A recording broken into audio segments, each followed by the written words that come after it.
एक बार की बात है, एक व्यक्ति की जिंदगी संघर्षों से भरी हुई थी।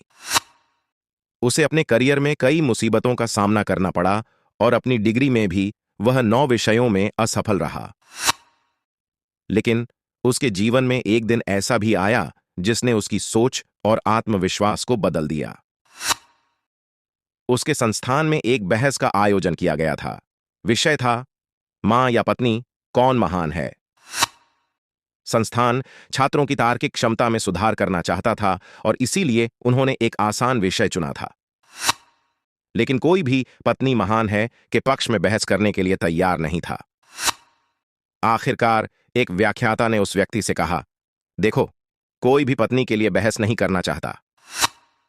बहस तभी संभव है जब पत्नी के पक्ष में भी कोई तर्क करे। अब उस व्यक्ति की बारी थी। उसने 5 महत्वपूर्ण बिंदु प्रस्तुत किए। बिंदु 1, उसने सवाल किया कि कितने लोग उस औरत को स्वीकार करेंगे जो बिना किसी की पत्नी बने मां बनेगी। हॉल में सन्नाटा पसर गया।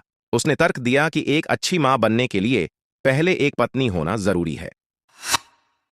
बिंदु 2, उसने बताया कि विभिन्न धर्मों के अनुसार पृथ्वी पर पहला रिश्ता पति पत्नी का था, जो सभी अन्य रिश्तों का स्रोत है।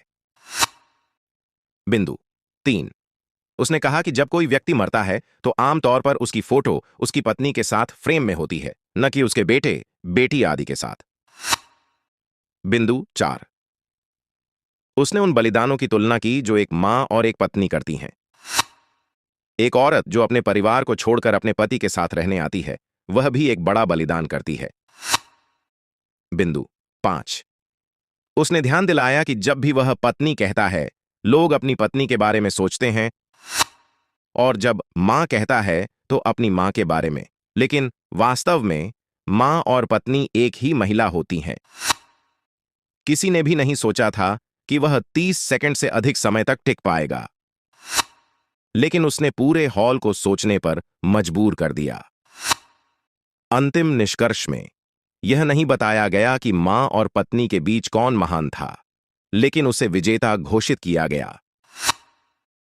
यह घटना उसके जीवन का सबसे बड़ा पल था, जो उसके आत्मविश्वास को बढ़ाने में सहायक साबित हुआ।